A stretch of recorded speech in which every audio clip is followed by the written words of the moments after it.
વાત આપણે ચાલુ કરવાની હતી છે ને ઇન્દ્રિયોની. તો અહીંયા લખ્યું છે કે આ નગરની અંદર જે મોટા સરોવર છે એમ જે કહેવામાં આવ્યું છે તે શબ્દ વગેરે વિષયો સમજવા, કારણ કે તે વિષય જળથી કદી પણ ભરી શકાતા નથી અને ઘણા ગંભીર છે. એટલે જે મોટા સરોવરથી જળ કદી પૂરા ભરાઈ શકતા નથી, તેમાં ઇન્દ્રિયના વિષયો પણ વિષય રૂપ જળથી કદી પૂરા ભરાઈ શકતા નથી. એટલે એને ભોગવનાર કદી તૃપ્ત થઈ શકતા નથી અને સરોવરની પેઠે તે બહુ ઊંડા હોય છે, એટલે તેના મૂળ સુધી પહોંચવામાં બહુ મુશ્કેલ પડે છે તે નગરમાં. એના પછી આગળ કુવાની વાત આવશે. હવે આ ઇન્દ્રિયના વિષય છે ને એ સમજવામાં કઠિન છે. એનું કારણ શું છે? કારણ કે ઇન્દ્રિયના જે વિષયો છે એકચ્યુઅલી ભ્રમ પેદા કરે છે. કઈ રીતે? તો દ્રષ્ટાંત તરીકે એક સમજો કે આપણે રસનેન્દ્રિય લઈએ. રસનેન્દ્રિયો આમ જોવા જાવ તો પૂતગલ છે, બરાબર ને? પૂતગલ થી બનેલી એક વસ્તુ છે જેની અંદર પૂરણ અને ગલન ચાલુ છે. એટલે નવા પૂતગલો આવે છે, જૂના ખરે છે, આ રીતે ચાલુ હોય છે. અને એની અંદર પર્યાપ્ત ઇન્દ્રિય વગેરેની જે છે મદદરૂપ પણ બને છે. આ બધી વસ્તુ છે. સાથે સાથે જીભ જે છે ને, આમ તો શરીરનો અંગ છે જીભ, અને એમાં જે સેન્સિટિવિટી છે જેના કારણે સ્વાદ ચાખવામાં એક મદદરૂપ બને છે, બરોબર છે? એટલે સ્વાદ ચાખવો એટલે શું? એકચ્યુઅલી તો સ્વાદના જ્ઞાન કરવામાં, સ્વાદનું છે ને જે જ્ઞાન કરે છે એમાં એ મદદરૂપ છે. હવે થાય છે શું? દાખલા તરીકે જીભ, એના ઉપર મીઠાઈનો ટુકડો આવ્યો. એ જીભ પોતે શું છે? દ્રવ્ય ઇન્દ્રિય છે. જીભના જે પૂતગલો છે, જે ઉપરના સરફેસના જે પૂતગલો છે જીભના, એ દ્રવ્ય ઇન્દ્રિય છે. એટલે પૂતગલની જે એક રચના છે. ત્યાં જ રહેલું આત્મા જે સેન્સ કરશે એ આત્મા, એ ભાવ ઇન્દ્રિય છે. એટલે એકચ્યુઅલી તો આત્માનો ત્યાં ક્ષયોક્ષમ થાય છે જ્ઞાનનો એ સ્થળે. એટલે એ સ્થળે જે જ્ઞાનનો ક્ષયોક્ષમ થાય છે અને જ્ઞાન થાય છે એ ભાવ ઇન્દ્રિય છે, બરોબર છે? ક્ષયોક્ષમ એ જ્ઞાનની કેપેસિટી છે અને જયારે ઉપયોગ મૂકે એના ઉપર ત્યારે એને જ્ઞાન થાય. હવે બને છે શું કે જ્યારે મીઠાઈનો ટુકડો આવ્યો જીભ પર, એટલે ત્યાં જે પૂતગલો હતા ને જીભના, એ પૂતગલોને કંઈક તૃપ્તિ મળી. શેનાથી? મીઠાશથી નહીં, પેલા પૂતગલોથી. જીભ પર આવેલા પૂતગલોથી એ જીભના પૂતગલ જે છે ને એની અંદર મીઠાઈના પૂતગલ એની અંદર ભળી ગયા. એમાં ભળ્યા અને ભળવાના કારણે એ પૂતગલની અંદર, એટલે જીભમાં જે પેલા ઓલરેડી પૂતગલ હતા એની અંદર પેલા જે હાનિ થઈ હતી એ હાનિ હવે પૂરાઈ ગઈ. પૂરેપૂરી પૂરાઈ નથી, એને અલગ અલગ પ્રકારના અનેક પૂતગલો જોઈએ છે, એમાંથી અમુક પૂતગલો એને હમણાં મળ્યા. એ પૂતગલ મળ્યા એટલે શું થયું કે એ સ્થળે શાતા વેદનીયના પ્રભાવે ત્યાં શાતાનો અનુભવ થયો. શું થયો? શાતાનો અનુભવ થયો. આ પૌદ્ગલિક ક્રિયા, કેમ કે શરીરનો પણ અંગ છે ને. શાતા અને અશાતા એકચ્યુઅલી શરીરના સ્તરે છે. ઇન્દ્રિય શાતા અશાતા નથી હોતી, પણ જે દ્રવ્ય ઇન્દ્રિય છે એ શરીરનો હિસ્સો હોવાના કારણે ત્યાં એક શાતાનો અનુભવ થાય છે. કેમ શાતાનો અનુભવ થયો? કારણ કે પૂતગલની અંદર જે હાનિ હતી એ પુરાઈ. પૂતગલની અંદર જે હાનિ હતી એ પુરાઈ તો પૂતગલને શાતા થવી જોઈએ. આત્માને કઈ રીતે થઈ? કેમ કે શાતાનો અનુભવ થાય છે આપણને. તો કે છે કે શરીર અને આત્મા એક સાથે જોડાયેલા છે, સંકળાયેલા છે, એક સાથે શું કહેવાય કે ચોટેલા છે. અને ચોટેલા એટલે ખાલી સરફેસ સુપરફિશિયલી નહીં, એકમેક થયેલા છે. શરીરના પૂતગલો અને આત્મા એકમેક થયેલો છે. એટલે શરીરના પૂતગલોની અંદર જ્યાર સુધી અર્જ રહેશે, અર્જ, કોઈ કેમિસ્ટ્રી વ્યવસ્થિત ભણ્યું હોય ને તો એને ખબર હોય, ઇવન 9th 10th સ્ટાન્ડર્ડ નું પણ ભણ્યું હોય તો એને ખબર હોય કે અમુક ટાઈપના એટમ્સ કે મોલિક્યુલ્સ એ અનસ્ટેબલ હોય છે અને એની અંદર અમુક ઇલેક્ટ્રોન્સ વગેરે આવે તો એ સ્ટેબલ થાય છે અને બધાની સ્ટેબિલિટી જુદી જુદી હોય છે. એટલે એની અંદર જ્યારે અમુક પૂતગલો ભળે ત્યારે એ વધારે સ્ટેબલ થાય, એટલે એની અંદરની જે અર્જ હતી, અનસ્ટેબિલિટી હતી, એ ક્ષમન થઈ, એ ઓછું થયું. હવે અહીંયા પણ એ જ થાય છે કે જીવના જે પૂતગલ હતું એનામાં એક ટાઈપની ડિમાન્ડ કે અર્જ હતી. અમુક પૂતગલ મળે તો એને શું થાય, એનું જે અનસ્ટેબિલિટી એ ઓછી થાય, એ અનસ્ટેબિલિટી ઓછી થાય. હવે એનો અનુભવ છે, પૂતગલને ક્યારે અનુભવ જેવી વસ્તુ નથી હોતી, કારણ કે અનુભવ એક જાતનું જ્ઞાન છે.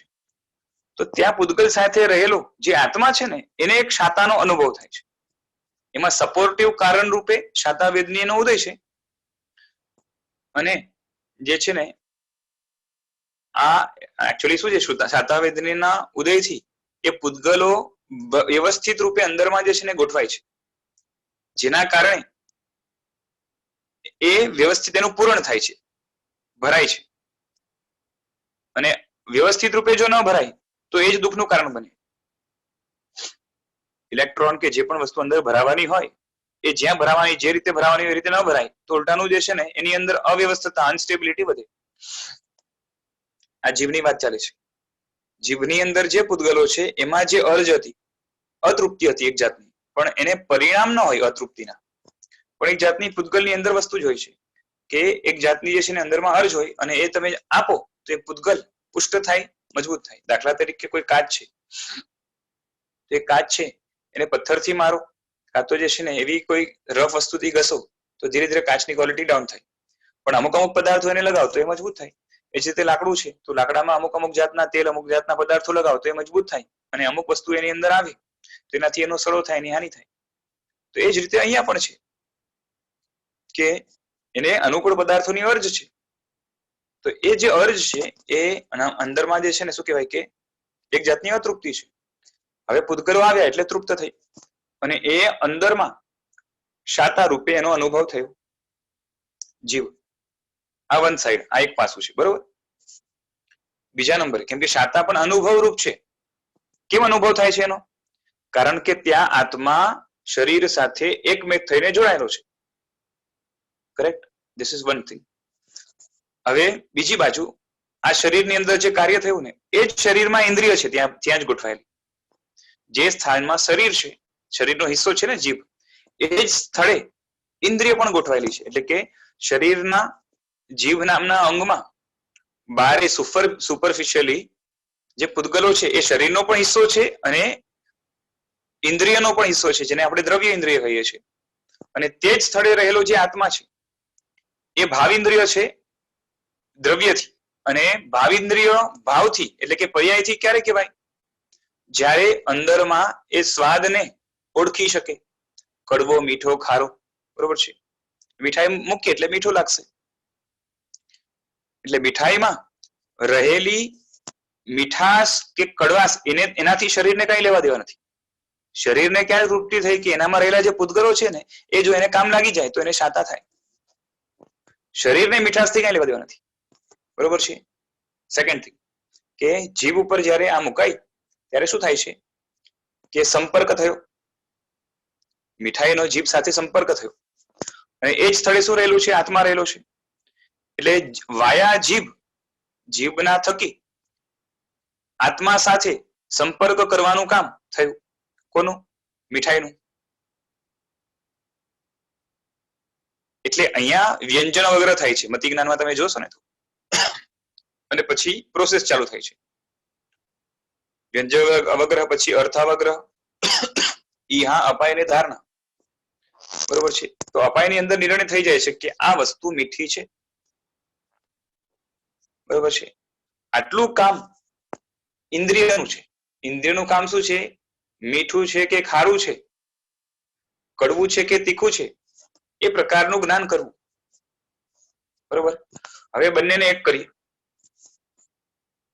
મીઠાશનું એકચ્યુઅલી જ્ઞાન થયું છે, શરીરમાં અનુકૂળતા થઈ છે, આત્મા ભ્રમના કારણે એવો નક્કી કરી બેસે છે કે મીઠાશના કારણે મને શાતા થાય છે. માટે એવા અજ્ઞાનના કારણે એને શું થયું કે મીઠાશ ઉપર રતી થઈ. અને જે મીઠું લાડુ, મીઠા લાડુની અંદર પણ વેરાયટી હોય કે મીઠાઈનો ટુકડા હોય એની અંદર પણ જે છે ને વેરાયટી હોય. તો અમુક મીઠાઈ વધારે મીઠી હોય એ વધારે ભાવે કે એવું નથી હોતું, બધાની પોતપોતાની ચોઈસ હોય છે. બરોબર છે. તો સમજો કે અમુક મીઠાઈ આટલી ભાવે છે, અમુક આટલી ભાવે છે, અમુક આટલી ભાવે છે. બરોબર છે. એટલે એનો અર્થ શું થાય છે કે જે આટલી ભાવે છે ને એનાથી અંદરમાં શાતા વધારે થાય છે. એને શરીરની એવી રચના છે કે એવા પ્રકારના પૂતગલોને ઇઝીલી એક્સેપ્ટ કરીને જે છે ને પોતે શમન કરશે. અને આ તો આપણી પાસે જે છે ને શાસ્ત્રનું જ્ઞાન મળ્યું, કાં તો થોડીક જે છે ને એ વિચારણા વગેરે કરે તો એનાથી સમજાય. જેની પાસે મન નથી અને કાં વિચારવાની જે છે ને એ ક્ષમતા નથી, કાં તો એવું વિચારવા માટે તૈયારી નથી, એને તો શું લાગે કે મીઠાશમાં સુખ છે. એકદમ શોર્ટ, મીઠાશ મળી છે, મીઠાશનું માત્ર જ્ઞાન જ થયું છે. જો એક વાત સમજો, ઇન્દ્રિય દ્વારા છે ને ક્યારે પણ પૂતગલનું સીધું જ્ઞાન નથી થતું, પૂતગલના ગુણોનું જ્ઞાન થાય. કાનને પૂતગલના કયો ગુણનું જ્ઞાન થાય કે શબ્દ નામના ગુણનું જ્ઞાન થાય. પૂતગલનું જ્ઞાન નથી થતું. પૂતગલને તો આપણે અનુમાન દ્વારા જે છે ને એ આપણે અનુમાન કરીએ છીએ. એ પણ કોણ કરી શકે? જેની પાસે શ્રુત જ્ઞાન છે વિશિષ્ટ પ્રકારનું. એટલે પૂતગલનું સીધું જ્ઞાન નથી થતું, પૂતગલના ગુણોનું જ્ઞાન થાય છે. અને ગુણો ઉપરથી જે છે ને આપણે દ્રવ્યનું અનુમાન કરીએ છીએ. તો કાનને કયા ગુણનું જે છે ને જ્ઞાન થાય છે પૂતગલના? તો કે શબ્દ નામના ગુણ. આંખને તો કે જે કલર છે એનું જ્ઞાન થાય છે. નાકને ગંધનું જ્ઞાન થાય છે. જીભને એ રસનું જ્ઞાન થાય છે, સ્વાદનું. અને સ્પર્શ છે તો એનો જે છે નેચર છે, એટલે ઠંડુ ગરમ, એ તીખું, આપણે શું કહેવાય, ખરબચડું લીસું, પછી હાર્ડ સોફ્ટ, એ બધું જે છે ને જ્ઞાન એ બધું જાંબડીને થાય છે. અને આત્મા શું કરે છે? એ બંનેને એક કરી નાખે છે. અને બંનેને એક કરવાના કારણે એને થાય છે કે મીઠાશની અંદર સુખ છે. બાકી તમે જુઓ તો મીઠાશ છે ને, જે મીઠાશ નામનો ગુણ એ લાડુના ટુકડામાં, કણિયામાં હતો. બરોબર ને? મીઠાશ નામનો ગુણ છે. ગુણ ક્યારે પણ પોતાની વસ્તુને છોડે નહીં. દાખલા તરીકે દૂધ છે, એનો વ્હાઈટ કલર છે તો એને કઈ છોડવાનો નથી, એ દૂધમાં જ વ્હાઈટ કલર રહેવાનું છે. બરોબર છે. સાકર છે તો એની મીઠાશ સાકરમાં જ રહેવાની છે. સાકરના કણિયામાં એ મીઠાશ છે. તો એ લાડુના જે અંશો અંદરમાં ગયા, એ મીઠા જે એનામાં જે મીઠાશ છે એ મીઠાશ તો એમાં જ છે. જીભની અંદર ઉતરી ગઈ, સમજો કે એ ટુકડા જીભમાં ઉતર્યા થોડા ઘણા, પછી થોડા પેટની અંદર પણ જશે. પેટની અંદર ગયા પછી એ છે સ્વાદ નથી આવવાનો, કારણ કે સેન્સિટિવ કોણ છે? ખાલી આટલું જ ભાગ છે. અંદરમાં જઈને શાતા થશે પણ સ્વાદ નહીં આવે. તો અહીંયા જે ઉતર્યા એ મીઠાઈના જે ટુકડા અહીંયા ઉતર્યા છે એ ટુકડાની અંદર, એ અંશોની અંદર જે મીઠાશ હતી એ હજી એમાં જ છે. બહુ તો એ ટુકડા કોની સાથે એકમેક થયા છે? જીભ સાથે એકમેક થયા છે. તો જીભમાં એ મીઠાશ આવી, આત્મામાં એટલે કે આપણે એ મીઠાશનું કઈ નથી મળ્યું, માત્ર જ્ઞાન થયું છે. સર, હા બોલો સર. એટલે અહીંયા શુદ્ધ જ્ઞાનથી એ જાણશે કે આ મીઠું છે કે આ કડવી વસ્તુ છે. અને ના, શુદ્ધ જ્ઞાનથી એને એ ભેદ કરી શકશે. સ્પેશિયલ ભેદ જે કરવો છે ને કે આ બે અલગ અલગ છે. બરોબર. ઇન્દ્રિયનું કાર્ય અલગ છે, શરીરનું. પૂતગલના કેરેક્ટરિસ્ટિક્સ એ નક્કી કરી શકશે. હા. તો તમે પર્યાયની વાત કરી હમણાં, તો એનું મીનિંગ શું થાય? પર્યાય એટલે જો આમ કેવું છે કે કોઈ પણ વસ્તુ છે, આજે તમે કોઈ પણ વસ્તુ તમારી સામે છે, સમજો તમારી સામે આજે પુસ્તક છે, આજે તમારી સામે મોબાઈલ કે કમ્પ્યુટર છે, બરોબર. તો તમે જયારે આંખ વડે એને જુઓ છો, બરોબર છે, તો તમે એના દ્રવ્યને તમે જોઈ શકો છો કે માત્ર એના કલરને જોઈને તમે અનુમાન કરો છો? તમારી સામે કલર જ દેખાશે, બીજું કઈ નથી દેખાવાનું. મૂળ પૂતગલ છે ને એ તમને ક્યારેય જ્ઞાનમાં આવવાના જ નથી, એના ગુણો જ જ્ઞાનમાં આવશે. સમજાય છે? અંદરનું મટીરિયલ છે ને એને તમે ક્યારેય જોઈ નથી શકવાના, એટલે એ કેવલ જ્ઞાની જોઈ શકે, પણ તમે ક્યારે એને પકડી નથી શકવાના, કેમ કે તમને જ્ઞાન વાયા ઇન્દ્રિય જ થાય છે. બધું જે સાક્ષાત જ્ઞાન થાય છે ને એ બધું વાયા ઇન્દ્રિય થાય છે, અને બાકી બધું જે છે ને કલ્પના કરવાનું જ રહે છે. આત્માની પણ કલ્પના કરવાની જ રહેશે. હા, આત્મા આવો છે તેવો છે. હા, અને પાછે કેવું છે કે આત્માના પણ જે છે ને, આત્માનું જે જ્ઞાન સાક્ષાત પણ થાય છે આજે પણ. બરોબર, તમે આત્મા છો એનો તમને સાક્ષાત્કાર હમણાં કરાવવો હોય, બરોબર, સાક્ષાત્કાર નહીં એટલે એકચ્યુઅલી અનુભવ કરાવવો હોય તો તમારું ધ્યાન ત્યાં ખેંચી જવું પડે કે તમારામાં જાણકારીની એક શક્તિ છે, બરોબર. આ તો બધાને સાક્ષાત છે ને, એ જાણકારીની શક્તિ, હા, એ જ્ઞાન થયું, બરોબર છે ને. ઉપયોગ બોલો, જ્ઞાન બોલો. તો જ્ઞાન કે જ્ઞાનનો ઉપયોગ એ તો આત્માનો ગુણ છે, આત્મા નથી. પણ ગુણ ઉપરથી દ્રવ્ય અલગ છે પૂતગલ કરતા, એમ આપણે શું કરીએ છીએ? અનુમાન કરીએ છીએ, સાક્ષાત નથી થતું. એટલે છદ્મસ્ત છે એ ક્યારેય પણ જે છે ને એવું છે કે એ ગુણોને જે છે ને એ ડિરેક્ટલી જોઈ શકશે, પણ દ્રવ્યને નહીં જોઈ શકે. આપણે જે પણ જ્ઞાન થશે એ વાયા ગુણ કે પર્યાય થશે. આપણે મોબાઈલ જોઈએ છે તો એ મોબાઈલ છે એ પૂતગલોનો એક પર્યાય છે ને, અને એ પર્યાયમાં પણ આપણે એના ગુણો જોઈએ છે. ગુણો એટલે એનો કલર. કોઈ વસ્તુનો આપણે શેપ છે એ કઈ રીતે નક્કી કરીએ છીએ? તો કે આટલા પાર્ટ ની અંદર આ રંગ વેચાયેલું છે. This is a black object of square shape. Okay, means what? આપણે દેખાય છે શું કે the black શું કહેવાય, the black entity, okay, is limited to certain limit. So we એટલે એના ઉપરથી આપણે એનું જે છે ને ચોરસ શેપ આપણે એ કરીએ છીએ. બાકી સીધે સીધું કોઈ વસ્તુ જે છે ને એ વસ્તુ આપણે દેખાતી જ નથી, આપણે એના ગુણ કે જે છે ને પર્યાય જ દેખાય છે કે જણાય છે. પર્યાય એટલે ક્વોલિટી, પર્યાય એટલે ગુણનો પેટાભેદ. ગુણધર્મ. શું ગુણનો પેટાભેદ. જેમ છે ને રંગ છે એ પૂતગલનો ગુણ છે, રંગ છે ને એ પૂતગલનો ગુણ છે, તો એના પેટાભેદ શું આવે? Black, white, red. ઓકે સમજી. ટાઇપ્સ એના સબ ટાઇપ્સ. હા, ટાઇપ્સ. ઓકે. પર્યાય છે એ ગુણના સબ ટાઇપ્સ હોય. એટલે તમે દ્રવ્યને ગુણ બોલો ને તો અપેક્ષા પર્યાય એમાં આવી જાય, અને દ્રવ્યને પર્યાય બોલો તો અપેક્ષા ગુણ પણ એમાં જ આવી જાય. આપણે નહીંના ચેપ્ટર ચાલતા હતા ને એની અંદર વાત આવે છે. તો આ રીતે છે, બરોબર છે. તો આ સમજાયું કે કેમ છે આ છે ને બહુ કોમ્પ્લિકેટેડ વસ્તુ, એટલે ઘણા લોકો આમ બહુ પાયાની વસ્તુ છે જૈન શાસનની અંદર પણ, અને જેટલા પણ આસ્તિક દર્શનો છે. પણ જે છે ને હવે શું થાય કે ઇન્દ્રિયો અતૃપ્ત કેમ રહે છે એનું કારણ તમને કહું. કે આપણે તો જે છે ને વિષયની અંદર ખેંચાઈ જઈને આપણે ભૂલ શું કરી? આપણે રાગ કર્યો કોના ઉપર? મીઠાશ ઉપર. મીઠાઈ ઉપર જેટલો રાગ છે ને એના કરતા મીઠાશ ઉપર રાગ કર્યો છે, બરોબર છે ને. અને એ પણ હલકા જે ભાવ હોય ને, એક ઇન્દ્રિય, બે ઇન્દ્રિયો, ત્યાં તો માત્ર જે છે ને મીઠાશ ઉપર જ રાગ છે પાછું. એ દ્રવ્યનો પણ ખાસ અનુમાન નથી કરી શકતો. જે મીઠું લાગે એ તરફ દોડે. અને થોડો જેમ છે ને એ ડેવલપમેન્ટ થાય આત્માનો, તેમ વધારે વિવેક કરી શકે.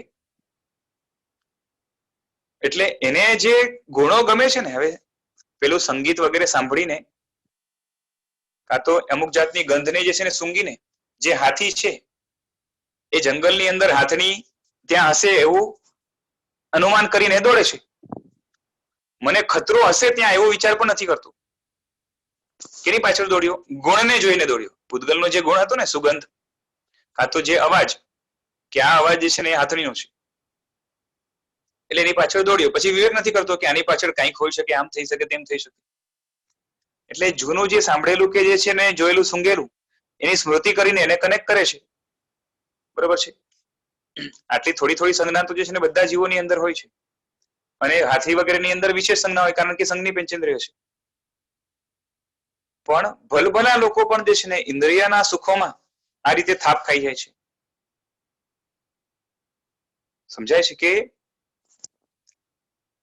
મીઠાશ દ્વારા સુખ નથી. તમે જોજો, મીઠું ખાઈ ને થોડાક ટાઈમ પછી જીભ ભરાઈ જશે, કેમ કે નાવ જીભની અંદર ઘણા બધા સ્વાદની ડિમાન્ડ છે. એમાંથી તમે એક હમણાં મીઠાશ આપ્યું, અને એ ધીરે ધીરે જઈને એનામાં જેટલી અતૃપ્તિ હતી એ તમે એને ફિલ કરી દીધી, આખું ભરાઈ ગયું. એના પછી હવે એને નથી જોતું. સમજાય છે? મીઠાશ વાળા પૂતગલો કહું છું. મીઠાશ વાળા જે પૂતગલો હોય ને એને જે જોતા હતા, બરોબર, અને મતલબ એને પૂતગલથી છે, મીઠાશથી નથી. પેલી વાત તો શાતા છે ને એને અર્થ ક્યાંથી છે? પૂતગલથી છે, મીઠાશથી નથી. હવે જે તીખા પૂતગલો હોય એ પૂતગલનું સ્ટ્રક્ચર, રચના કંઈક જુદી હોય મીઠા પૂતગલ કરતા. તો એવા પૂતગલો જ્યારે હવે એની ડિમાન્ડ હવે પડી છે અંદરમાં, તો હવે થોડુંક તીખું વગેરે ખાશે તો એનાથી એ ભરાશે. અને પાછે શું થાય કે અમુક જણાના પૂતગલો એકબીજાના વૈરી હોય. એ તીખાસના પૂતગલ શું કરે કે મીઠાસના જે અંદર પૂતગલો ભરાયા હતા એને જરા ઘટાડવાનું કામ કરશે, એટલે પાછે ખાડો આવ્યો, પાછે મીઠું ખાવ. થોડુંક ખારાશની પણ ડિમાન્ડ પડી છે, એ પણ આવે. એમ કરીને અંદરમાં ગડમથલ ચાલ્યા કરે. અને ધારો કે બધા જ સ્વાદ જેટલા પ્રમાણમાં એને જોઈએ છે એટલા તમે આપી દીધા, હવે અંદરમાં અર્જ નથી રહી. એવું પણ નથી થવાનું. એનું કારણ શું છે કે તમે જેમ ફૂલ કર્યું ને તેમજ પૂતગલોની પ્રોપર્ટી છે, જેમ રિફિલ થાય એ પાછી એમાંથી નીકળે પણ ખરા. એટલે જ્યારે તમે એને તૃપ્ત કરી દીધી ઓલમોસ્ટ, ત્યારે જ એમાંથી પૂતગલો પાછી નીકળતા હતા, એટલે થોડીક અતૃપ્તિ પાછી ચાલુ થઈ. પછી જેમ જેમ અતૃપ્તિ વધતી જાય તેમ તેમ અંદરમાં અર્જ વધતી જાય એની, અને એ આત્માની અંદર એક ઈચ્છા પેદા કરાવે. બાકી ઇન્દ્રિયોને કેટલું પણ આપો એ પૂરું નથી જ થવાનું. સમજાય છે? કેમ કે એક તમે પૂરું કર્યું તો બીજું આવીને ઉભું રહેશે, એ તમે પૂરું કર્યું ત્રીજું આવીને ઉભું રહેશે, અને 3-4 પૂરા કર્યા ત્યારે પહેલાની ડિમાન્ડ પાછી જાગશે. એટલે ઇન્દ્રિયોનો કેટલું પણ આપો, બરોબર છે. એકચ્યુઅલી શું છે કે આપણે ઇન્દ્રિયને નથી આપતા, આપીએ છીએ શરીરને. અને ઇન્દ્રિયની અમુક સ્વાદની બેરિંગ કેપેસિટી આવી જશે, એના પછી બીજો સ્વાદ આપો. એ આપશો ત્યાં સુધી બીજી પહેલાની છે ને એ અર્જ ઊભી થશે પાછી. એની અંદર મરોગણો થશે શરીરનો. કારણ કે ઇન્દ્રિય કે છે લાવ લાવ લાવ લાવ, શરીર કે ભાઈ મારી લિમિટ છે, મારી અંદર જગ્યા પણ ઓછી છે, અને જેમ તેમ જે છે ને એ નાખ્યા કરીશ. તો આજે દુનિયાની અંદર નાસ્તિકો છે ને, અને પાછે કેવા કે જે મોજ બજારની અંદર ઘણા માનતા હોય અને વિવેક વગરના હોય, સાવજ, પોતા ઉપર સેલ્ફ કંટ્રોલ જરાય ન હોય, તો ઇન્દ્રિયો જે માંગે ને એ એની પાછળ જે છે ને દોડ્યા કરે. એનાથી એના શરીરને પણ એટલું બધું નુકસાન થાય, જે આત્મા નથી માનતો ને એની વાત છે, કે એટલું બધું શરીરને નુકસાન પહોંચાડી દે. કેમ કે ઇન્દ્રિય માંગશે ભાઈ ચટપટું લાવ, એ ખવડાવો. હવે ચટપટુની અંદર કે છે કે હજી મજા આવે એના માટે જે છે ને એ બહુ સ્પાઇસી વસ્તુ લઈ આવો. હવે લઈ આવે, હવે સ્પાઇસી વસ્તુ અંદરમાં જાય. અંદરમાં શું કરશે? તો સ્પાઇસી વસ્તુ વધારે હશે તો અંદરમાંથી જે છે ને એ મ્યુકસનું જે થોડું ઘણું કામ હતું એ ખતમ થઈ જશે, અને મ્યુકસ સાઈડમાં ખસી જશે ને અંદરમાં છાલા પેદા કરશે, અલ્સર વલ્સર થશે. પછી મીઠું છે, ગોળવાળું છે, ગળ્યું છે, એ વધારે ખાશે તો અંદરમાં કૃમિઓ વધારશે. એટલે આ તો ખાલી વાત છે, બાકી તો કેટલા રોગો.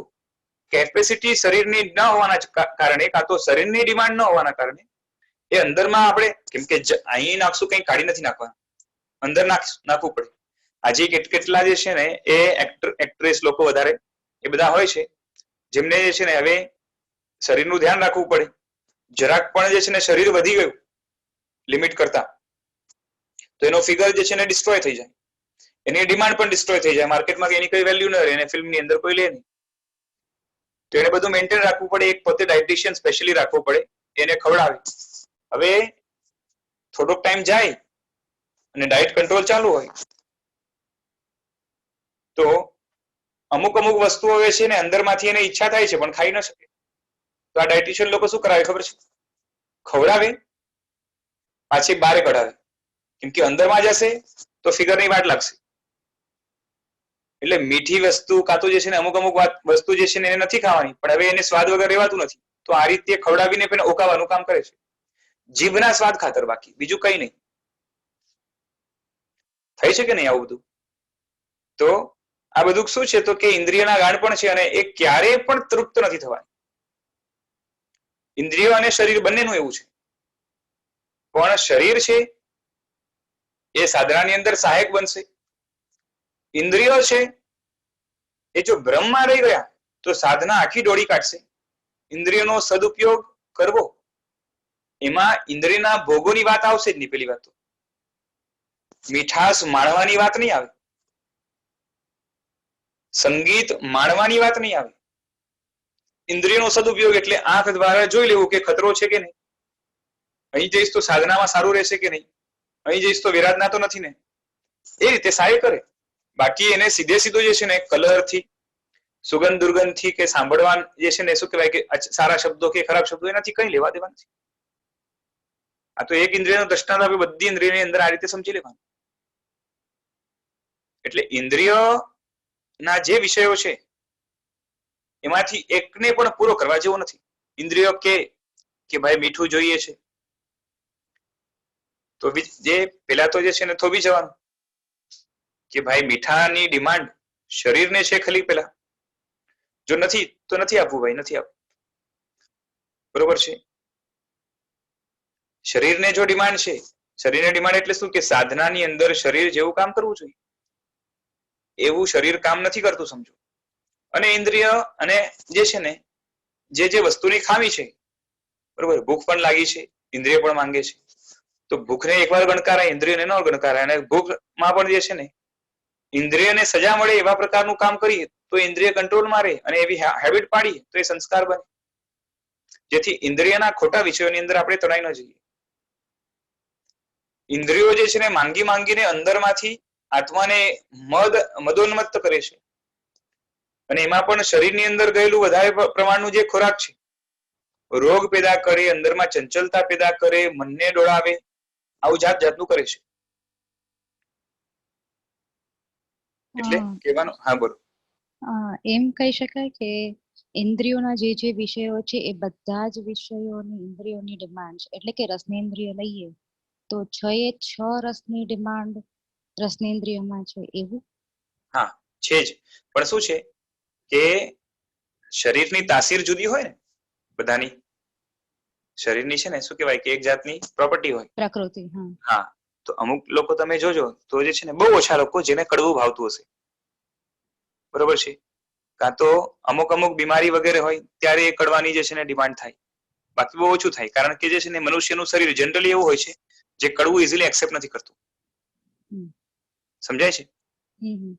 તો એનો મતલબ શું કે છે ને અંદરમાંથી જે કડવા પૂતગલો હોય ને એ અંદરમાંથી ડિમાન્ડ ઓછી છે, કારણ કે જે કડવા પૂતગલનું જે કાર્ય છે એ અંદરમાં ઓલમોસ્ટ થયેલું છે, એટલે જરૂરત નથી. તમે જોજો, આમ જોવા ને તો કડવું છે, પછી જે એસ્ટ્રિન્જન્ટ તીખું છે, આ બધી વસ્તુ એવી છે જે અંદરમાંથી આમ જોવા જાય તો ડિસ્ટ્રોય કરવાનું કામ કરે શરીરને. તમે તીખાસ વાળી વસ્તુ હાથ ઉપર પણ ઘસો ને, બરોબર, તો એ છે ને શું કરશે, એક બળતરા પેદા કરશે. હા, પણ શું થાય છે કે અમુક વસ્તુ જે છે ને શરીરની અંદર, સમજો કે દાખલા તરીકે કફ વધી ગયું શરીરમાં, તો કફને દબાવવા માટે છે ને આ તીખી વસ્તુઓ જે હોય એ હેલ્પફુલ બનતી હોય છે, કફને કંટ્રોલ કરવા માટે, બેલેન્સ કરવા માટે, બરોબર છે. તો સહજ છે ને જેને કફનો પ્રકોપ વધારે રહેતો હોય એને અંદરમાંથી જે છે ને ઇન્દ્રિય છે એ, કેમ કે શરીરમાં જે કફ વધારે છે એ વસ્તુ ઇન્દ્રિયમાં પણ રિફ્લેક્ટ તો થવાની જ, કેમ કે શરીરને ઇન્દ્રિય જોડેલાય છે. તો ઇન્દ્રિયમાં પણ એક ડિમાન્ડ થશે કે ભાઈ તીખા પૂતગલો જોઈએ, એટલે ત્યારે છે ને તમને સૂંઠ, બરોબર, એ વસ્તુ ભાવશે.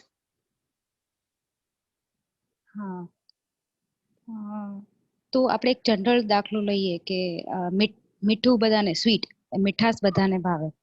તો કોઈક હોય છે, તો એ જનરલી બધાને ભાવતી હોય તો કોઈક મીઠાઈ ભાવે અને કોઈક નથી ભાવતી. જો ઇન્દ્રિયોની ડિમાન્ડ મીઠાઈ મીઠું જ છે તો બંનેમાં મીઠાઈ નહીં, તમે સમજો છે શું ખબર છે કે તમે એક શરીર લઈને બેઠા છો અને એ શરીર સમજો કે 5 જણા છે. હવે 5 જણા છે ને એની ઇન્દ્રિય સમજો જીભ એકચ્યુઅલી શરીર કહીશું કે બધાનું શરીર છે ને એ બધાની ડિમાન્ડ સમજો મીઠી વસ્તુની છે, એટલે એકચ્યુઅલી એની ડિમાન્ડ મીઠાશની નથી. જે વસ્તુમાં મીઠો સ્વાદ છે એવી વસ્તુમાં જે પુષ્ટિનો ગુણ છે ને, એકચ્યુઅલી શાતા મીઠાશ દ્વારા નથી મળતી શરીરને કે ઇન્દ્રિયને. ઇન્દ્રિય એઝ અ શરીરનો ઓર્ગન, શરીરનો પાર્ટ.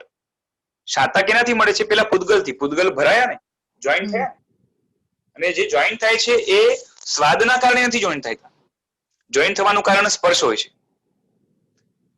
તમે થોડુંક ભણ્યા હો ને નવતત્વની અંદર થોડુંક ઊંડાણથી, તો તમને ખબર હોય તો જ્યારે પણ પૂતગલો જોડાય છે ને તો એની પાછળ માત્ર સ્પર્શ જ કારણ છે.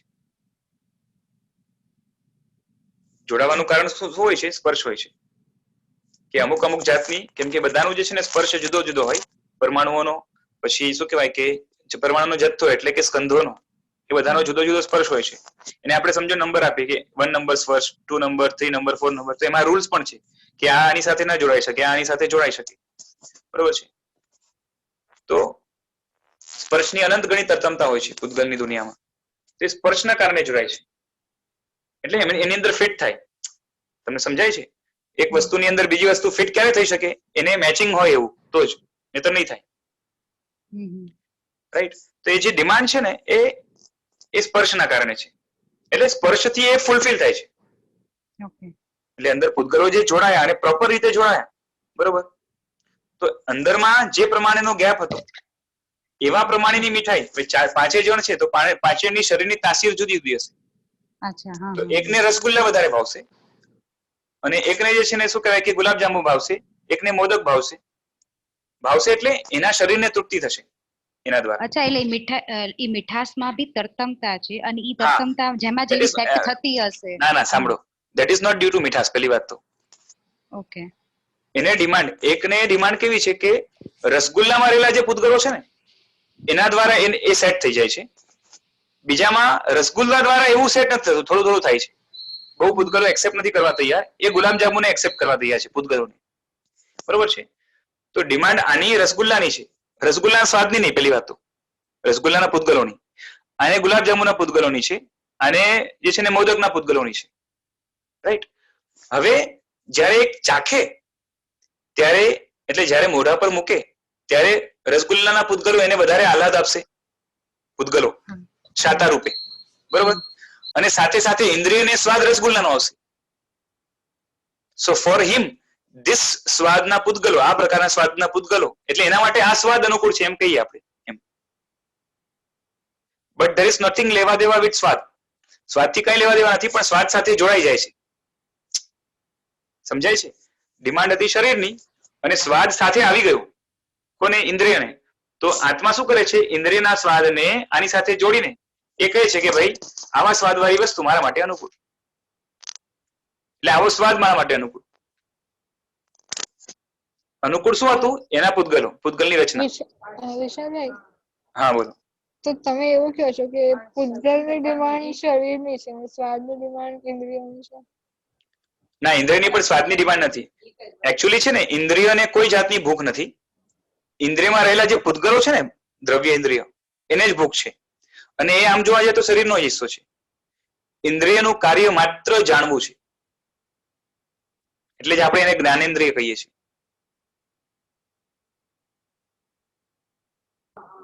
આપણે જે વસ્તુ મળી છે એમાંથી બે જ વસ્તુ છે જે જાણવાનું કામ કરે છે, મન અને ઇન્દ્રિય. હા, તો વિષયની અર્થ કોનો છે? સ્વાદ છે કે ગંધ છે કે? હા, વિષયની અર્થ કોને છે? ઇન્દ્રિયોની નથી તો શરીરનું છે જ નહીં વિષયની અર્થ. વિષયની અર્થ આપણે કહીએ છીએ ઉપચારથી કહેવાય કે ભાઈ આને આવો સ્વાદ જોઈએ છે, ઇન્દ્રિયને આવો સ્વાદ જોઈએ છે. એકચ્યુઅલી શું છે કે આવા સ્વાદવાળા પૂતગલો ઇન્દ્રિયના પૂતગલોને જોઈએ છે. એટલે ઉપચારથી આપણે બોલીએ કે જે છે ને આંખની અંદર એ સારા દ્રશ્યોની શું કહેવાય અર્જ છે, એની અતૃપ્તિ છે કે તૃષ્ણા છે. પણ જ્યારે વિશ્લેષણ કરીએ ત્યારે તમને ખબર પડે કે આ વસ્તુ છે. તમે જોઈ આવજો કે ઇન્દ્રિયનું તમે ડેફિનેશન જોજો, પાંચે ઇન્દ્રિયનું, અને આખી વ્યવસ્થા તમે જોજો તો એમાં દ્રવ્ય ઇન્દ્રિય, ભાવી ઇન્દ્રિય બતાવ્યું હશે, એનું કાર્ય બતાવ્યું હશે, અને પછી આગળ બતાવ્યું હશે કે મતિ જ્ઞાન વગેરે થાય ત્યારે ઈહા અવાય વગેરે વ્યંજના વગેરે થાય. એક આંખની અંદર વ્યંજના વગેરે નથી થતું, બાકી બધામાં થાય છે, બરોબર છે. એટલે કે સ્પર્શ દ્વારા જ્ઞાન નથી પેદા થતું, બસ. બાકી સ્પર્શ થઈ શકે પણ સ્પર્શ દ્વારા જ્ઞાન નથી થતું, દૂર રહેલી વસ્તુનું જ્ઞાન થાય છે. એટલે કે તમે છે ને હરિયાળીની સામે ઉભા હો, બરોબર છે, તો એ હરિયાળીના પૂતગલો છે ને તમારા આંખ માટે અનુકૂળ છે, પણ એ પૂતગલો દૂર રહેલા છતાં પણ જે છે ને એના દ્વારા જ્ઞાન થઈ શકે છે. આંખનો વિષય એવો છે કેમ કે ત્યાં સ્પર્શ નથી હોતો, એટલે ત્યાં સીધું જે છે ને વ્યંજના વગર નથી થતું, અર્થ વગર થાય છે. આમ છતાં પણ ત્યાંના જે પૂતગલો છે ને, તમારી સામે ગ્રીનરી જ્યારે હોય ને ઘણી પ્રમાણમાં, તો એ કેમ કે ગ્રીનરી છે એટલે ત્યાંથી જડતા પૂતગલો પે વધારે ગ્રીન પ્રમાણમાં જ હોય, એ તમારી આંખમાં પ્રવેશ કરશે અને આંખને ઠંડક આપશે એક જાતની. પણ જ્ઞાન છે એ પૂતગલના અડવાથી નથી થયું, જ્ઞાન દૂરથી થયું છે. ત્યાં પણ આત્મા આ રીતે અભેદ કરી નાખે છે. ડિફિકલ્ટ લાગે છે સમજવાનું. એટલે તો કીધું કે ઇન્દ્રિય છે, થોડુંક વિચાર કરજો આના ઉપર, વાંધો નથી.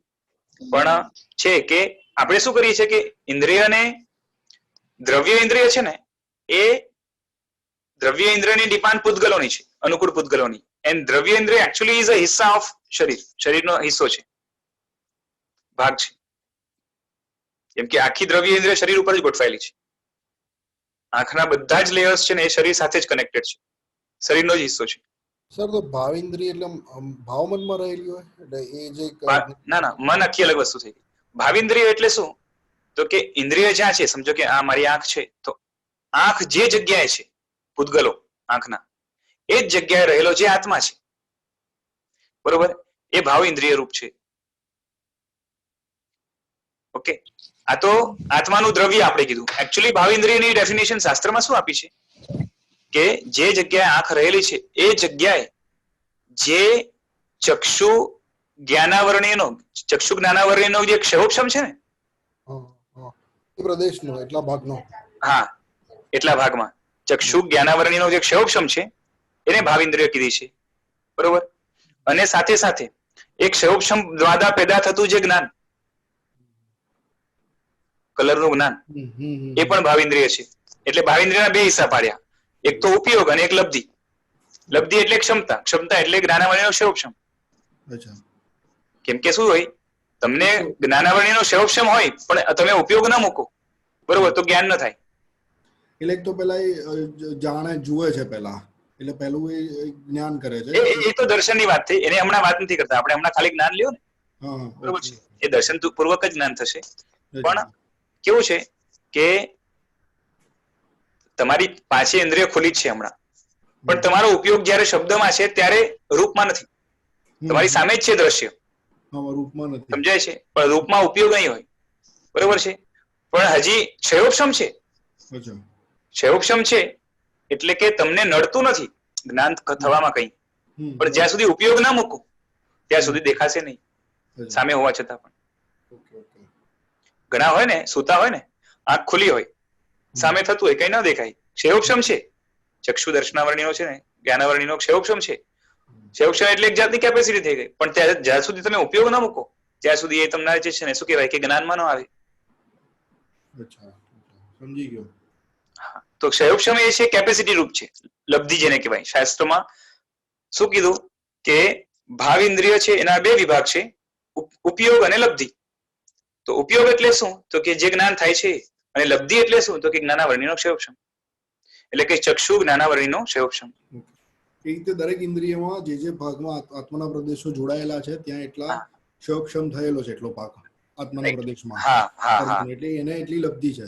હા, એટલે ક્ષયોક્ષમ માટે પણ મહેનત લાગે છે, કેમ કે કર્મનો તો ઉદય છે જ, ક્ષયોક્ષમ માટે પણ આત્મા તાકાત લગાવે છે, બરોબર છે. પણ ક્ષયોક્ષમ હોવા છતાં પણ જો ઉપયોગ ના મૂકો તો એ જાણી નથી શકવાનો. હજી એક એક્ઝામ્પલ થી સમજવું છે. સપોઝ ઠંડી બહુ લાગે છે તો હા, સ્પર્શેન્દ્રિયને હવે બ્લેન્કેટની સપોઝ જરૂર છે, બરોબર છે. ઠંડી, હવે સાંભળો, હવે હું તમને પેલા કહી દઉં. ઠંડી બહુ લાગે છે, સ્પર્શેન્દ્રિય આખા શરીર ઉપર ગોઠવાયેલી છે, ઉપરના ભાગમાં મેઇન, અંદરમાં પણ છે પણ ઉપરના ભાગમાં મેઇન છે. હવે શું થાય છે કે વાતાવરણ આખું ગરમ છે, બરોબર છે, વાતાવરણ આખું ગરમ છે. હમણાં સમજો કે ગરમીના દિવસો છે ને, એટલે વાતાવરણ ગરમ હોવાના કારણે તમારું શરીર પણ ગરમ થવા લાગશે અંદરથી. તો હમણાં તમારા શરીરની અંદર, આખા શરીરની અંદર ગરમીના પૂતગલો ઘણા છે, ગરમ વાળા, અને ઠંડીના પૂતગલો ઓછા થયા છે. કેમ કે ગરમી ને ઠંડી આમ જોવા જઈએ તો એકબીજા માટે શસ્ત્ર છે, એકબીજાને શું કહેવાય કે કોમ્પિટિટર છે. બે બેલેન્સમાં હોય ત્યારે જ શરીર ચાલે, બરોબર છે. અમુક જાતની ગરમી સુધી તમારે ચાલે, એના કરતા વધારે ગરમી હોય તો પણ ના ચાલે, એના કરતા વધારે ઠંડી હોય તો પણ જે છે બેલેન્સમાં ના કહેવાય. જેમ આજનું સાયન્સ કહે છે કે અંદરનું ટેમ્પરેચર 37 ડિગ્રી સેલ્સિયસ જોઈએ ઓલમોસ્ટ, અને બહારનું જે છે ને જેમ જેમ એ પછી બધાની પ્રકૃતિના હિસાબે હોય એમ તો બહારનું તો. હવે તમે અંદરમાં શરીરમાં ગરમીના પૂતગલો વધી ગયા, એને કાઢવા છે અને ઠંડીના પૂતગલો વધારવા છે, તો તમે એસી ચાલુ કરશો કાં તો પંખો ચાલુ કરશો, એના દ્વારા તમારે જે છે ને એ ઠંડીના પૂતગલો આયા અને તમારી સ્પર્શની અંદર ગોઠવાઈ ગયા. અને ખાલી આપણે તો માનીએ છીએ કે ખાલી અહીંયા સુધી નથી જતા, અંદર સુધી જાય છે, કારણ કે આખું શરીર છે ને આહાર કરે છે, એટલે અંદર સુધી જશે. એટલે અંદરમાં જે છે ને હવે શું થયું, ઠંડીના પૂદગલો અને મજા આવશે તમને, કેમ કે અનુકૂળ થયું ને.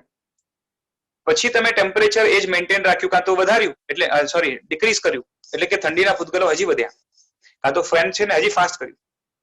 આફ્ટર સમ લિમિટ તમને હવે એ સીમાશે નહીં, કારણ કે હવે શું થયું છે કે લિમિટ આવી ગઈ, કે હવે ઠંડીના વધી ગયા.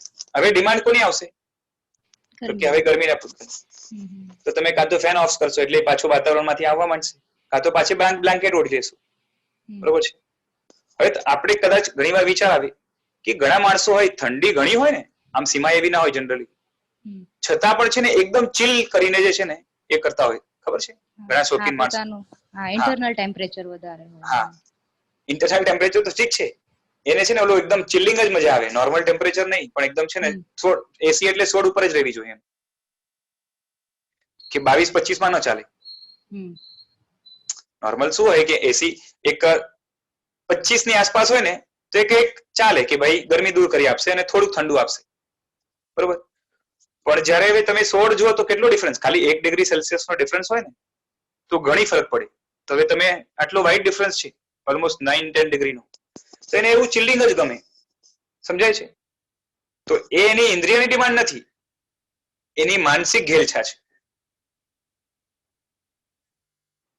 સમજાય છે. અચ્છા, એટલે મનની. હા, એ મનની બીમારી છે, હવે એ ઇન્દ્રિયની નથી. ઓકે, અચ્છા. કેમ કે અમુક લોકોને છે ને નેચર જ હોય, એડવેન્ચર ગમે ને, કે હું તો એસેલ વર્લ્ડમાં જઈશ, ભંગાવો છે તો ભંગાઈશ, એટલે ખતરો હોવા છતાં પણ જે છે ને એ કરે, એ મનની ઘેલછા છે. ત્યાં ઇન્દ્રિયની ડિમાન્ડ પૂરી થઈ ગઈ અમુક ડિગ્રી સુધી, પછી જે છે ને જે ચાલે છે ને એને મજા આવે છે ને, એ મજા આ માને છે. શરીરની ઇન્દ્રિયો છે ને એને સજા મળે છે, ઉલટાની શરીરને પણ સજા મળે છે. અચ્છા, એટલે એવી જ રીતે જો ઊંધું જો વિચારીએ તો ઠંડી છે ને બ્લેન્કેટ, પણ સોફ્ટ બ્લેન્કેટ ગમે, પણ ખરબચડું બ્લેન્કેટ ન ગમે. ન ગમવા વાળી જે વસ્તુ એ મનની ડિમાન્ડ થઈ ને. બાકી બંને બ્લેન્કેટ તો કામ કરે જ છે ને ઠંડી દૂર કરવાનું. અચ્છા, ના, પછી તેમાં બીજું પણ હોય ને, બ્લેન્કેટ છે ને ઠંડી અને ગરમી એનું કામ, એને એડજસ્ટ કરવાનું તો કામ કરશે, સાથે સાથે તમારી બીજી પણ જે છે ને સ્પર્શેન્દ્રિયની ડિમાન્ડ છે, કઈ સોફ્ટનેસ. અચ્છા, હા. પછી વજન જે છે ને પ્રેશર આપે તમારા ઉપર. ઘણાને શું છે કે એ બહુ વજનવાળી હોય ને તોય ન ગમે, ખાલી હાર્ડનેસ કે સોફ્ટનેસ ની વાત નથી, બહુ વજનવાળી હોય, ઘણી સોફ્ટ હોય પણ બહુ વજનવાળી હોય ને તો એને નહીં ગમે.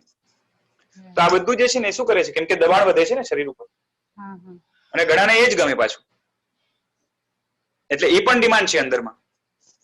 ઇન્દ્રિય જે સ્પર્શેન્દ્રિય છે, બરોબર, એની ઠંડીમાં વધારે, ઠંડીમાં ગરમીની ડિમાન્ડ છે, વધારે ગરમીમાં ઠંડીની ડિમાન્ડ છે.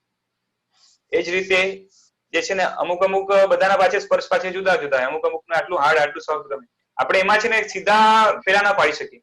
આજે સમજો કે તમને લીસી વસ્તુ ગમતી હોય પણ ચપ્પલ લીસા નહીં ચાલે, પડી જશો, બરોબર છે. તો હવે અલગ અલગ પાર્ટ્સમાં પણ ડિમાન્ડ જે છે ને એમાં ફરક પડશે, એ ક્રિયા કરતી વખતે જેવી ક્રિયા. તો આ એક ડિમાન્ડ પૂરી કરો ને બીજી ઊભી જ રહેવાના, એટલે એના જેવું જ થયું ને ચક્કર, એક સાયકલ જ છે. હા, ફૂલફિલ નહીં થાય, ઊભું ને ઊભું રહેશે. અને એનું મુખ્ય કારણ છે કે પૂદગલ જે છે ને એ આવે છે અને જાય છે, સ્થિર રહેતા નથી. આપણી ભાષામાં કહીએ તો અનિત્યતા. તો હજી એક કે ખરબચડું કેમ ન જ ગમે, એટલે મોસ્ટલી બધાને ન ગમે એમ. એટલે તમે જે બીજું જે એક્ઝામ્પલ આપ્યું એ સિવાય જનરલી બીજી બધી વસ્તુમાં સોફ્ટ સ્પર્શ ગમે, તો એનો મતલબ એવું કેમ? તો શું છે કે શરીરની જે છે રચના જ એવી હોય કે એ છે ને એ સોફ્ટ જ માંગશે. એનામાં જે છે ને ખરબચડાની જે અર્જ હોય ને એ ન થાય. અમુક જાતના પૂદગલો શરીરની અંદર સારી રીતે ગોઠવાયેલા રહેતા હોય, એની ડિમાન્ડ ઓછી થઈ જાય, અને જે ઇઝીલી નીકળી જતા હોય એની ડિમાન્ડ કાયમ રહે, વધારે રહે. જેમ છે ને કીધું ને કે મોટા ભાગના જીવોને કેવું હોય છે કે એને છે ને કડવું જ ભાવે, બરોબર, મોટા ભાગના કહું છું. પછી મનુષ્યોમાં પણ મળે એવા કે કડવું ભાવે વગેરે, એ જે પણ હોય. બરોબર છે, પણ મોટા ભાગના એવા હોય. એટલે શું છે કે મનુષ્યના શરીરની મોટે ભાગે રચના એવી હોય છે. પછી બાકી કર્મની વિચિત્રતા છે એટલે તમને નમૂના લોકો પણ મળશે. બાકી તો બધા જ છે ને બધાને કર્મ નમૂનો જ બનાવે છે. હવે તમે જુઓ તો અમુક છે તે કીડા જ છે ને એ કારેલામાં પેદા થાય. શું કહું છું? કારેલામાં જ અમુક કીડા પેદા થાય.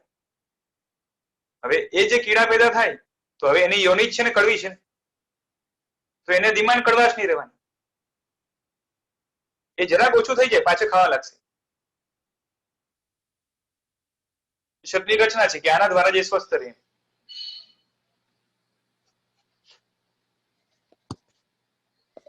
તો હવે આ તો એક સાયકલ જ છે કે એક પછી એક ડિમાન્ડ રહે જ છે, તો આને તોડવાનું કેવી રીતે? તોડવાનું કઈ નહીં, અક્કલ લગાવવાની કે શરીરને જો જરૂરત છે સાધનામાં ટેકા રૂપે તો થોડું ઘણું આપી દેવાનું. એમાં પણ વિવેક રાખવાનો કે સ્વાદ મારે લેવાનો નથી, સ્વાદમાં રતિ કરવાની નથી, સ્વાદમાં આનંદ નથી કરવાનો. શરીરની ડિમાન્ડ છે અગર તો પૂરી કરવાની, એ પણ લિમિટની અંદર. લિમિટ પણ જે છે ને લિમિટ વખતે સાવધાની રાખવાની કે બની શકે તો ઓછામાં પતાવવાનું, એને આપણે તપ કહીએ. અને તપ ન કરવું હોય તો જે છે ને જેટલી ડિમાન્ડ છે કમથી કમ એટલી, એનાથી વધારે તો નહીં જ, કે જેના દ્વારા શરીર અને મન સ્વસ્થતાથી કામ કરી શકે. એના કરતા જરાક પણ વધારે આપવાનું કોશિશ કરીએ તો એ રાગ પણ પોષાશે અને સાથે સાથે જે છે ને એટલી એલર્ટનેસ તો રાખવી જ પડશે કે ઇન્દ્રિય માંગે નહીં આપવું, શરીર માંગે આપવું. અને એમાં પણ શરીરની જે લિમિટ હોય એટલું જ. કેમ કે શરીર પાસે પણ જે છે ને એ ગધેડા, કેમ કે પ્રમાદ કરાવશે શરીર પણ આગળ જઈને, તો એ ગધેડા જેવું છે પાછું. એટલે ઓછું આપીને વધારેમાં કામ પતતું હોય એ રીતે કાર્ય કરવાનું. અને મનને વારંવાર કંટ્રોલતું રહેવાનું, કેમ કે મન પાછો હજી લુચ્ચો છે કે ઇન્દ્રિય સાથે મળીને છે ને ઘણા ખેલ ખેલે. મન છે ને એ ઇન્દ્રિય સાથે મળીને ઘણા ખેલ ખેલે, કે અંદરમાંથી લાગે કે ડિમાન્ડ નથી. જેમ કે કોઈ વિચારે કે મારે ઇન્દ્રિય છે ને રસનેન્દ્રિયને જીતવા માટે આંબિલ કરવી છે, તો ન ભાવતી વસ્તુ ખાઈશ, બરોબર છે. તો હવે મન શું કરશે કે ન ભાવતી વસ્તુ ઉપર રાગ કરાવશે, ન ભાવતી વસ્તુ ઉપર રાગ કરાવશે. એટલે કડિયાટાનો રાગ થઈ જાય, કડિયાતું હોય એનો રાગ થઈ જાય. અને આગળ દશા એવી આ કે કડિયાતું એ છે ને એને ગમવા લાગે, એના વગર ન ચાલે, ચાયની જેમ, બરોબર છે. એટલે આંબિલ ની અંદર પણ જે છે ને આજ તો હાલત જ ખરાબ છે. હવે ન ભાવતી વસ્તુ ખાવા માટે કાં તો ભાવતી વસ્તુ છોડવા માટે આપણે આંબિલ કરવાની હોય છે, જેથી કરીને ઇન્દ્રિય ઉપર સંયમ આવે. અને જે છે ને કેવું હોય છે કે રસના સ્વાદની અંદર જ આપણે જોઈએ એના કરતા વધારે નાખી જતા હોય છે. હવે આપણી આજની આંબેલ જોઈએ તો કેવું છે કે 3 ટાઈમ ન ખાતો હોય એટલું એક ટાઈમમાં ખાઈ જાય, કાં તો એના કરતા વધારે ખાઈ જાય. એટલે પહેલો પર્પસ તો ઉડી ગયો. ઇન્દ્રિયને જીતવાનું હતું તો જે જે વસ્તુ મળી છે એની અંદર પણ સ્વાદ માણવાનું ચાલુ કરી દે. હા, આ ભાવશે, આ ભાવશે, આવું ભાવશે, આવું ભાવશે, ગરમ ભાવશે, કડક ભાવશે, બરોબર છે, એમ કરીને ચાલુ કરી દે. એટલે રસનેન્દ્રિય જ્યાં પોષવાની નથી એને થોડું થોડું મળે છે એમાંથી રસ માણવાનું ચાલુ કરી દેશે. હવે આ કાર્ય ચાલાકી આ કરાવે છે કોણ? તો કે મન. ઇન્દ્રિયને કઈ અક્કલ નથી હોતી, જેટલી અક્કલ છે મનમાં જ પડી છે. તો સર ડિમાન્ડ અને અભ્યાસ તો મનમાં જ પડવાનો ને, જે હા, એ તો છે જ. બધા જીવને ભાવમન છે, પણ જે છે ને એકદમ પ્લાનિંગ પૂર્વક કામ કરવું, બરોબર, એ બીજા જીવ નહીં કરી શકે. કારણ કે મન આપણને જે મળ્યું છે વિકસિત, એવું બીજાને નથી. બધાને છે, ભાવમન છે જ, નથી એવું નથી. અને બધાના સંસ્કારો જે છે ને ખરાબ, એ બધા જ ભાવમનમાં પડ્યા છે. ઇન્દ્રિયના એવા સંસ્કાર ના હોય, ઇન્દ્રિયમાં સંસ્કાર જ નથી હોતા. ઇન્દ્રિય દ્વારા થતા જ્ઞાનના પણ સંસ્કાર મનમાં જ પડે છે, ભાવમનમાં.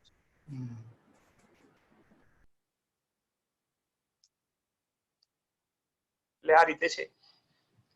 એકચ્યુઅલી જયારે ઇન્દ્રિય અને મન નું કોમ્બિનેશન થાય છે ને ત્યારે છે ને ગોઠડે ચડી જવાય છે કોનું કયું કામ છે. હા, એટલે તમે જે થોડું છેલ્લે એસી નું કીધું ને તો એ એકદમ ક્લિયર થયું કે અહીંયા મન કામ કર્યું. પણ એટલે આ બધામાં બન્યા. ઘણા તમને જોયે ને તો નાના છોકરા હોય કે હું તો છે ને કારેલો ખાઈ જાઉં, આ ઇન્દ્રિયની ડિમાન્ડ છે જ નહીં, આ મનમાંથી જાગેલો કીડો છે. હું તો છે ને તમે કયો એવા મરચા ખાઈ જાઉં તીખામાં તીખા, ક્યાંથી આવ્યું? આ ઇન્દ્રિયની ડિમાન્ડ જ નથી. આ જેટલા પણ જોખમ વાળા એડવેન્ચર હોય છે ને એ બધા જ મનના તોફાન છે.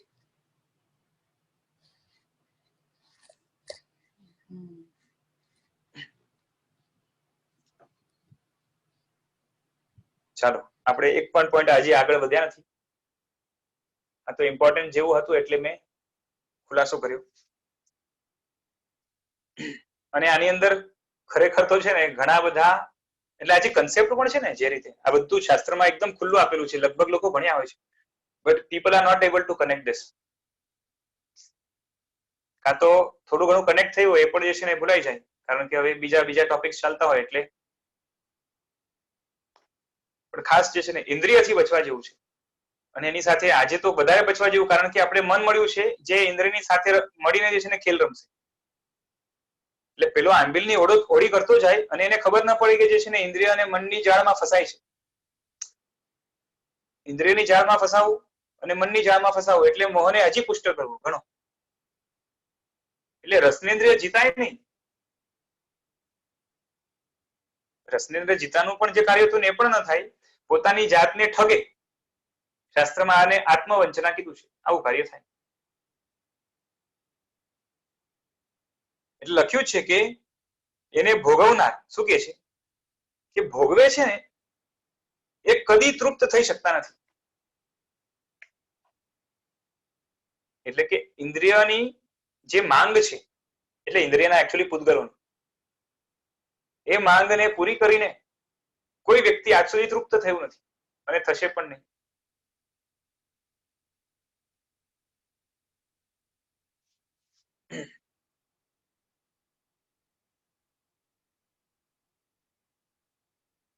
અને સરોવરની પેટે ઇન્દ્રિય છે એનો ખાડો ઘણો ઊંડો છે, એટલે કે બહુ ડીપ છે. ડીપ ઇન ધ સેન્સ કહેવાનો અર્થ શું છે કે તમે જેને જેટલું આપો ને બધું સ્વાહા કરી જશે, ધરાશે નહીં. એટલે એના ઉપરથી આપણે એક અનુમાન કરીએ કે જાણે ઇન્દ્રિય એક જાતનો ખાડો હોય ને, જેટલું નાખો એટલું ઓછું જ છે. અને તેના મૂળ સુધી પહોંચવામાં બહુ મુશ્કેલ પડે છે, એટલે કે રૂટ લેવલ સુધી આને એનો પાર પામવું, કે એના જે છે ને ક્યાંથી ડિમાન્ડ પેદા થાય છે એને સમજવું બહુ અઘરું છે. ચલો આજે આપણો સમય થઈ ગયો છે. હું થોડુંક મોડો જાગ્યો.